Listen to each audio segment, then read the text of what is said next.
గడప గడప ఎత్తుకుంటే పచ్చని జెండా, గడగడ గడలాడాలి నీలి ఎజెండా.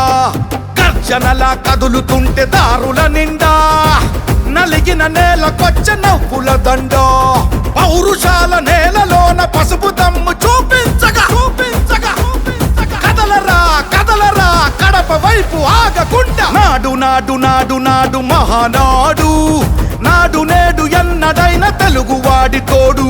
చూడు చూడు చూడు చూడు కలియ చూడు, తెలుగుదేశ కార్యకర్త సాటి ఎవడు లేడా.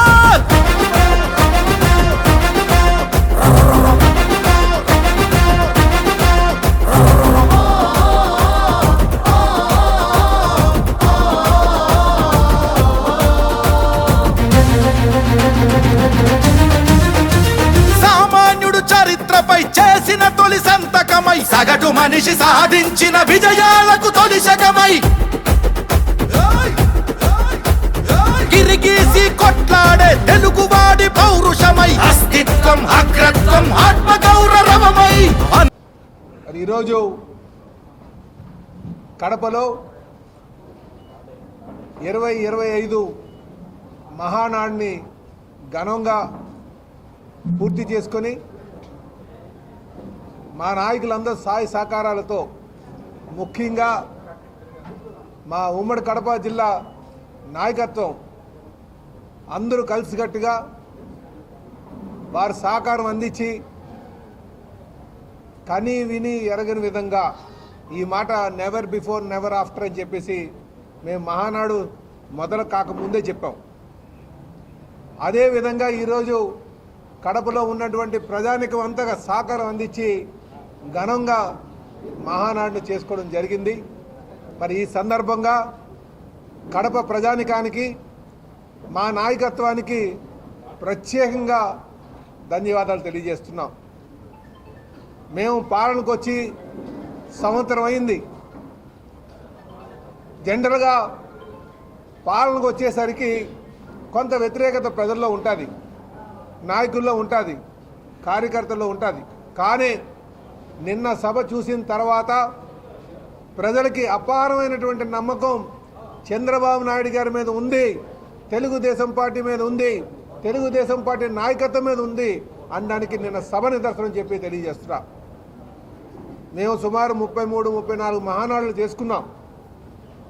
కానీ కడపలో జరిగినటువంటి మహానాడు సమయానికి పూర్తి చేసి మన్ను టెండ్లో అటు ప్రజలు, నాయకులు అందరూ కూడా ఉండి నాయకులు చెప్పినటువంటి మాటలు వినడం చాలా సంతోషం అని చెప్పి ఈ సందర్భంగా తెలియజేస్తున్నాం. అలాగే భవిష్యత్తులో కూడా ఇదే స్ఫూర్తితో మహానాడులు చేస్తామని చెప్పేసి మీ అందరికీ తెలియజేస్తున్నాం. మరొక మారు ఈ సందర్భంగా మా యువ నాయకులు లోకేష్ బాబు గారికి మేము శుభాకాంక్షలు తెలియజేస్తున్నాం. ఎందుకంటే ఆయన మౌలిక సూత్రాలపైన ఆయన 6 శాసనాలు చేయడం, నందమూరి తారక రామారావు గారి యొక్క ఏదైతే సిద్ధాంతాలు ఉన్నాయో అది చాలా సంతోషం. భవిష్యత్తులో తెలుగుదేశం పార్టీ ఆ పార్టీకి బంగారు బాటు ఉండేటట్టుగా ఆ శాసనాలు ఉన్నాయి. ఆ శాసనాలని ప్రజా శ్రేయస్సు కోసం, ఈ రాష్ట్ర అభివృద్ధి కోసం ముందుకు తీసుకువెళ్తామని చెప్పి ఈ సందర్భంగా తెలియజేస్తూ, మరొక మారు కడప యొక్క గొప్పతనాన్ని ప్రపంచానికి తెలియజేసే విధంగా నిన్న సభ జరిగింది.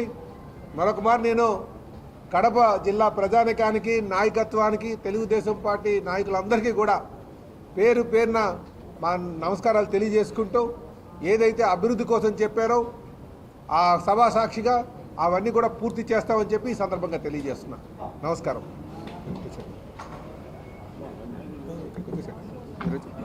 ఇలాగొస్తే ఫ్రేమ్ కూడా వస్తుంది.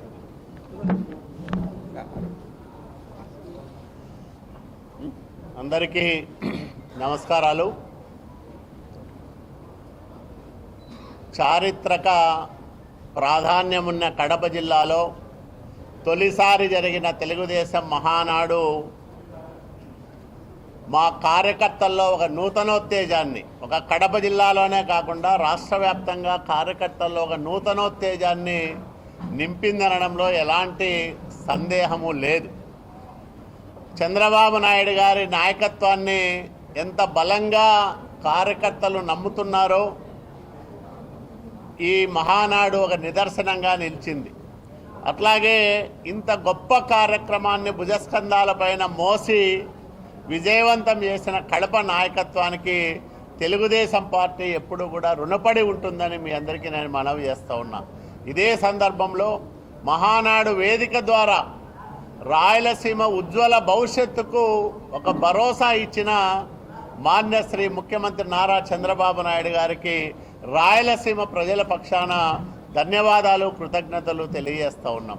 ఈ రాయలసీమ సాగునీటి ప్రాజెక్టులన్నింటినీ పూర్తి చేస్తామని ఇప్పటికే ఎన్టీ రామారావు గారి కలలకు ప్రతిరూపాలైన హంద్రీనివా ప్రాజెక్టుకు 3,700 కోట్ల రూపాయలు ఇవ్వడం కానీ, గాలేరు నగరికి అదనంగా 1000 కోట్ల రూపాయలు మంజూరు చేస్తూ ఆ వేదిక ద్వారా ప్రకటించడం కానీ, గాలేరు నగరి ద్వారా కృష్ణా జలాలను కడప నగరానికి తీసుకొస్తానని ఇచ్చిన హామీ కానీ, కడప ఉక్కు పరిశ్రమను 10 రోజుల్లో పనులు ప్రారంభమయ్యే విధంగా చూస్తానని చెప్పడం కానీ, రాయలసీమను ఉద్యానవన సుక్షేత్రంగా మారుస్తానని ప్రకటించడం కానీ, ఇవన్నీ రాయలసీమ ఉజ్వల భవిష్యత్తుకు బలమైన పునాదులు వేస్తాయని మేము నమ్ముతా ఉన్నాం. అట్లాగే పారిశ్రామికంగా ఇక్కడున్న కొప్పర్తి, ఓర్వకల్లు పారిశ్రామిక వాడలతో పాటు లేపాక్షి, ఓర్వకల్లు పారిశ్రామిక కారిడార్ను ప్రకటించి అనేక పరిశ్రమలను ఈ రాయలసీమ ప్రాంతంలో నెలకొల్పి కియాకు ధీటుగా అనేక పరిశ్రమలు వస్తే లక్షలాది మందికి ఉద్యోగ ఉపాధి అవకాశాలు వస్తాయి. రాయలసీమను సస్యశ్యామలం చేయడంతో పాటు సుసంపన్నంగా మారుస్తానని చెప్పిన చంద్రబాబు నాయుడు గారికి ఈ రాయలసీమ ప్రజానీకం జన్మజన్మలు రుణపడి ఉంటుందని మీ అందరికీ నేను మనవి చేస్తూ ఉన్నా. ఇంత గొప్ప మహానాడు తెలుగుదేశం పార్టీ చరిత్రలో ఎప్పుడూ జరగలేదు. మీరందరూ చూశారు. మండుతున్న ఎండ, మధ్యాహ్నం 3 గంటల సమయం, చెమటలు కక్కుకుంటూ తరగని ఉత్సాహంతో, ఉద్వేగంతో నారా చంద్రబాబు నాయుడు గారికి జై కొడుతూ తెలుగుదేశం పార్టీ వర్ధిల్లాలని నినదిస్తూ కార్యకర్తలు చూపించిన ఉత్సాహం మా జీవితంలో మేము ఎప్పుడు కూడా మర్చిపోలేమని మీ అందరికీ నేను తెలియపరుస్తా ఉన్నా. ఇంత గొప్ప మహానాడును విజయవంతం చేసిన కడప, ఉమ్మడి కడప జిల్లా నాయకత్వానికి మనస్ఫూర్తిగా మరోసారి అభినందనలు, కృతజ్ఞతలు తెలియజేస్తా ఉన్నాం. అట్లాగే దశాబ్దాల కాలంగా ఈ రాయలసీమ వెనుకబాటుతనాన్ని, కడప జిల్లా వెనుకబాటుతనాన్ని, దారిద్ర్యాన్ని రాజకీయంగా ఉపయోగించుకున్న వైఎస్ కుటుంబానికి ఒక చెంపపిట్టులాగా ఈ మహానాడు నిలిచిందని కూడా నేను ఈ సందర్భంగా ప్రకటిస్తా ఉన్నా. ముఖ్యంగా